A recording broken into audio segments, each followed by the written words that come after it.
So it's no secret that the Pokemon card market is crazy right now. So I thought, why not come to Collecticon, the nation's largest Pokemon and trading card show, and ask collectors in the real world what they think about the Pokemon card market. By the way, you're watching the channel Dr. Applesauce 2. My name's Will. I hope you guys know that I love you, God loves you, there's an awesome plan for your life. Let's see what real people think about the state of Pokemon cards. With all the high prices and incredible demand for new Pokemon card sets, do you think the Pokemon card market is in a healthy place or not? Well, it really depends on who you ask, because many people that have the dough will say, it's all right. You know, it'll get better over time. And some that don't have the dough will say, you know what, it's pricing me out. It's healthy if you are a seller. Like if you're buying and then selling, but if you're like somebody like me, all I do is I just want to collect, and I like looking at the artwork. I don't necessarily like try to sell, and then like I'm also trying to get stuff graded just so I can have something graded. You know, the higher the value, the higher the grading price is. It is horrible for me right now, unless I'm like buying the bulk cards. I would say no. The fact that there's so many videos of people fighting each other in stores, it's just chaotic. They're ripping displays apart. And prices are so high, the scalping's really bad. I would say no. It's a good time to get into it from the TCG playing perspective if you can find the product to get started, but I would say no right now. I would not say healthy. And the only reason I don't say healthy is I feel like a lot of the regular people are unable to get the cards that they want to get. Yeah. And healthy is when you can walk in and just get the cards you want. When you're forced to be standing in line or waiting for a drop from GameStop or Pokemon Center, I don't consider that healthy. Like every few years you wait for a drop for a big console, sure. Right? But for regular Pokemon cards, if you're having to wait in a line week after week or go to this Target or go to that Target or maybe search that Target or be in a group or a notification group where they tell you when something goes live, I don't consider that healthy, because that should be just something that people are able to access without having the ability to, without being forced to find weird ways to get Pokemon cards. Definitely not. The more it goes up, the more it's harder to actually buy. That's the biggest thing. So for me, as a collector, I don't sell, I just collect for fun. It's a really hard thing to be able to, like, let's say, go to GameStop, and now it's even higher than what it used to be. And it makes it less affordable for people that just want to collect for fun. Well, I don't think there's any question about that. I've lived through all the ebbs and flows, all the ups and downs, and I couldn't be more optimistic than I am today, in that I've always said 15 years after the last set is produced, the hobby is safe. And I really think they're doing just about everything right. And I don't see an end in sight. In fact, our Collecticon shows are getting bigger and bigger and bigger and bigger. More fans, more enthusiasts. I get stopped way more often now than I did 2-3 years ago. The hobby is safe. So it just depends really of where you are in your stage of collecting. You can be a new collector and be struggling, or you can be an experienced collector and just say, okay, this is easy, I still got it. But if I'm trying to get the hits, it is like the worst time for somebody new to get in. It's still fun, but it's not fun trying to chase and beat the bots. So yeah. I always encourage people, it's a great time to start playing, because you can literally go to TCG Player and build decks for so cheap. Just get the cheapest cards. You don't need the fanciest looking ones. Condition doesn't really matter. You can build a fun deck for $50 and go have a great time. And the cool thing is they have like those league battle decks now, so you can buy one of those. They're 60 ready to go decks, and they're fairly decent. But the thing is, good luck finding them. Like, you shouldn't be having to wake up at 7 a.m. and wait in front of a store for Pokemon cards that have been out for a while, for example. Like maybe a new set, okay, sure, I understand. Or some special drop. Maybe there's something special that's limited that's dropping. Or I would even go so far as to say, even if it was just the specialty set releases that were like that. But for standard sets. Like, people are lining up for the Switch 2, right? That's a big deal. But then why are people lining up because, a certain store A or store B got Surging Sparks in, and now you got to wait until Friday to potentially go to get Surging Sparks at 9 in the morning. People stop collecting. I've had people in my DMs being like, I'm not collecting anymore. And I'm like, why? Don't leave the hobby because it's too pricey. But that's ultimately what's happening, is because they can't go to the store, they can't go to Target, they can't go to all the major retailers just to find a pack. It's just literally, I've gone so many times, and it's like, I'll ask the manager, like, where did all the cards go? And they say, well, there's scalpers at 9 a.m. as soon as you get here. They're just gone.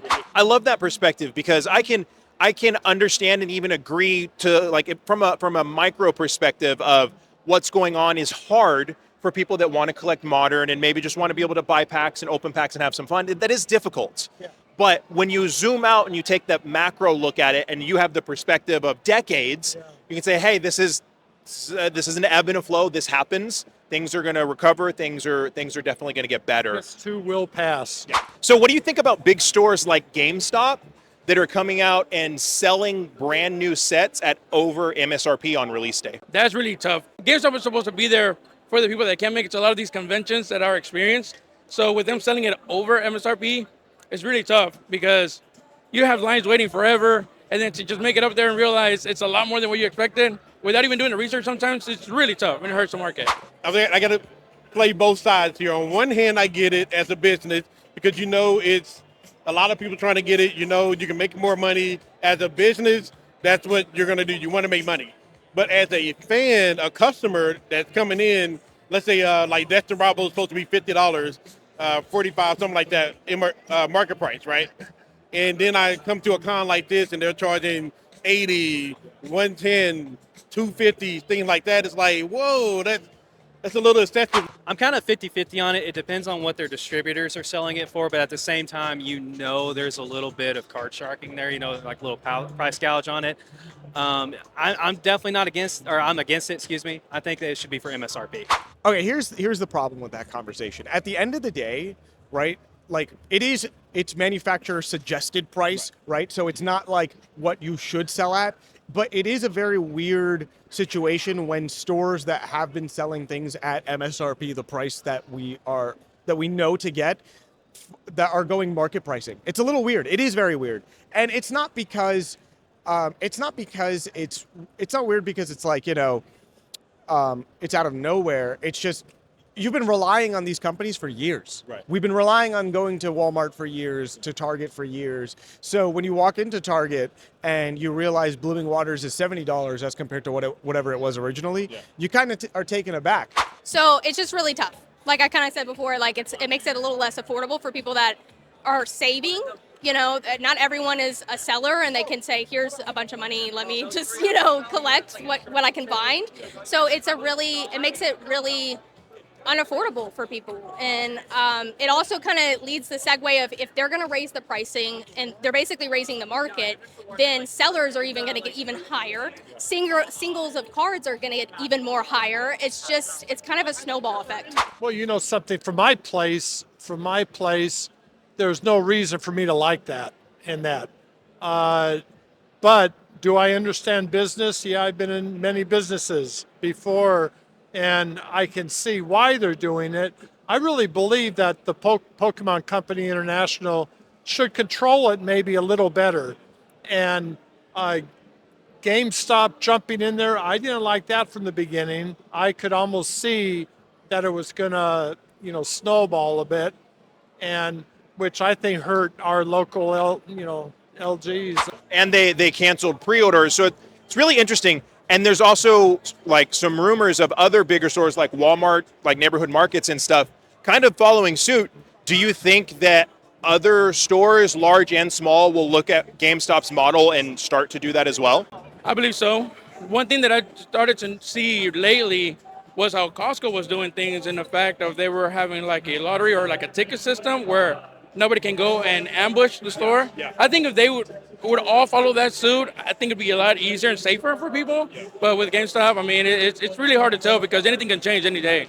Yeah, I agree. Like we literally ran into a vendor that was selling Destin Rivals for like $85, which is not bad. Yeah. Because I know it's like 50, but still rough. Yeah, still rough. But at the same time, I went to another con. They were selling Destin Rivals for $120. So it's like, wow. There are vendors that are being fair, that are kind of like doing right at market price or right under. So I appreciate every last one of those vendors. Please keep doing that because I want the kids to be able to play the game instead of being like, well, I guess I'll never get Pokemon cards. Like I want kids to be able to have that excitement, ripping it, and being like, oh, I got the Mewtwo. Like, yeah. Do you think Pokemon professors would actually go and participate and officiate and do that? It would depend. I've played in McDonald's before, so I mean, Pokemon can really be anywhere. So I mean, it would just depend on if the right professor got a hold of it.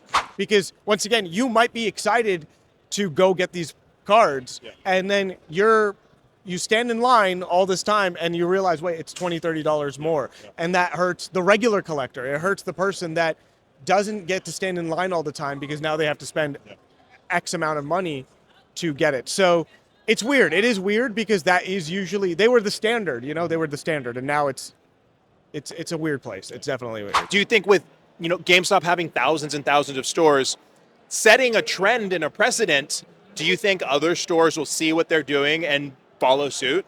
I would kind of like to see their quarterly reports to see if they're really profiting as much as it appears to be, because I question whether it's true or not.